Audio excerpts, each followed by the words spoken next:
Okay guys, saya jumpa rumah yang sumpah awesome dekat Putrajaya ni. Belakang Tasik, premium location, harga dalam 3 million. Jom tengok.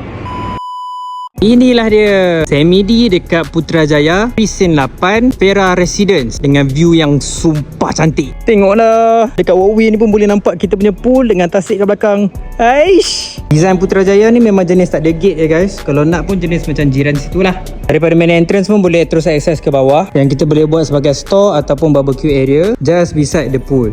Okay guys, saya tak sabar nak tunjuk dalam sebenarnya ni, sebab buka-buka aja. Tengoklah view tu terus ke Tasik. Imagine guys, bila duduk dengan family kat sini dengan view Tasik kat belakang, sumpah santai. Sebab kalau kat unit lain tak dapat tu view Tasik, semua terhalang dengan pokok ni. Tengoklah keluasan dalam rumah ni pun, sumpah puas hati. Coming from the entrance, sebelah kiri ni ada office room dengan view ke arah pool dengan Tasik, sumpah cantik. Just beside is the kitchen area. Daripada dining sampai ke living memang cerah. Tengoklah sliding door semua merata-rata dengan balcony sekali. Tengoklah ruang balcony dia pun. Rumah ni pun is a 3-story semi-D. Dekat underground level ni lah is where you guys dapat the pool and another 2+1 bedrooms. Maid's room will be on that part of the area, and this one is an office yang menghadap pool.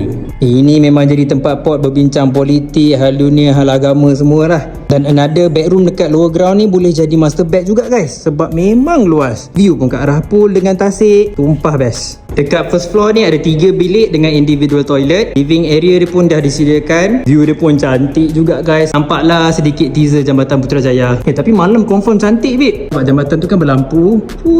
Rumah ni ada 4+1 bedrooms. Luasan dia pun memuaskan hati jugalah. Jom tengok keluasan master bed dia. Ada walk-in wardrobe. Nak jadikan wardrobe, nak jadikan balcony, dua-dua pun boleh sebab ada view. Yang paling penting still yang this one lah, view yang cantik.